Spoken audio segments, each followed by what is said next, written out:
श्री स्वामी समर्थ सगळ्यांना. तर मी आणि मम्मी चाललो होतो, थोडंसं तिचं डॉक्युमेंटेशनचं काम होतं अंगणवाडीमध्ये तिकडे. त्यानंतर मग पहिलं डॉक्युमेंटची झेरॉक्स मारून घेतली, कारण त्यांना झेरॉक्स लागणार होती. सो झेरॉक्स मारली आणि त्यानंतर गेलो अंगणवाडीमध्ये.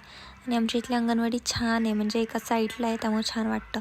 आणि ऊन बघताय का किती आहे, मला अक्षरशः चालू वाटत नव्हतं उन्हामध्ये, एवढं जास्त ऊन होतं तिथं. त्यानंतर आत गेलो आणि त्यांनी त्यांची काय छोटी मोठी प्रोसेस होती ती केली. आणि आमची इकडची अंगणवाडी बघा एकदम डोंगरात आहे. एक गणपतीचं मंदिर, पाण्याची टाकी आणि अंगणवाडी असं सगळं. आणि आमची घरं पण तिथंच आहेत जोडून जोडून. त्यानंतर मम्मी आले दुसरं माझं जिथं मी राहते तिथं. आणि बाहेरचा ॲम्बियन्स बघा कसा आहे, शेती, फक्त शेती. त्यानंतर माझे 2 शूट होते, मग मी 2 वेगवेगळे कपडे घालून शूटसाठी रेडी झाले होते. गाईज रात्रीच्या 8 वाजता आम्ही चाललोय कुठं, चायनीज खायला. कारण हिला चायनीज खायचंय, मला नाही. मी खात नाही, मी व्हेजिटेरियन आहे. हिच्यासाठी आम्ही रात्रीच्या 8 वाजता, एवढी थंडी वाजते, स्वेटर घातलाय मी, आता चाललोय. तिथं पोचल्यावर मम्मी बोलली पार्सल घेऊयात. मग थांबलो आणि साईडला बघताय का कोणी जास्त बाहेर नव्हतं. आणि तिथं मला छोटासा स्वेटर दिसला क्यूटचा. तर मम्मीला म्हटलं मला घेऊन दे चल.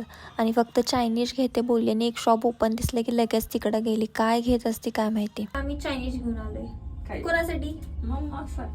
मम्मासाठी, कारण मी ते खात नाही. दाखव,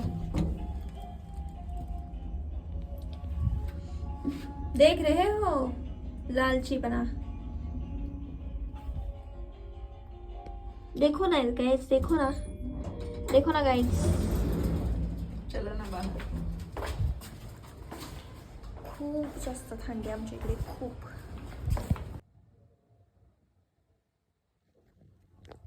आत्ता जाऊन चायनीज घेऊन आलो, एवढ्या रात्रीचं आणि थंडीचं. आता खातो.